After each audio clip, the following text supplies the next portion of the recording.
তুমি কি জানো মাত্র এই 4টি প্রশ্ন করে তুমি যে কারোর মাইন্ডকে কন্ট্রোল করতে পারবে একজন মাস্টার মাইন্ডের মতো। এটা না কোনো জাদু না কোনো ছলনা, শুধু সাইকোলজির খেলা। এটাই তো সিক্রেট। তাই ফোনের ভলিউম আস্তে দিয়ে কানের কাছে নিয়ে শোনো। নাম্বার 1, তুমি কাউকে জিজ্ঞাসা করো তুমি সব থেকে কোন জিনিসকে ভয় পাও।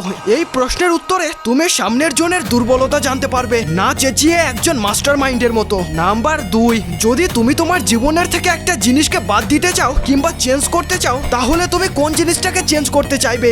এর উত্তরে সামনের জনের শত্রুকে কিংবা তার বিরক্তির কারণ এবং দুঃখের কারণকে জানতে পারবে।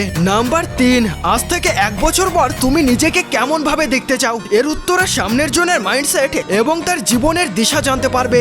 নাম্বার 4, কারোর পছন্দের কিছু জানতে চাইলে তাকে জিজ্ঞাসা করো তোমার এমন কোন পছন্দের জিনিস যেটা ছাড়া তুমি একদিনও থাকতে পারবে না। এর উত্তরে সামনের জন তার পছন্দের সমস্ত জিনিসের লিস্ট বের করে দেবে। আর হ্যাঁ, তুমি এগুলি কার উপর অ্যাপ্লাই করতে চাও নিচে কমেন্ট করে বলে যেও বন্ধু ভেবে।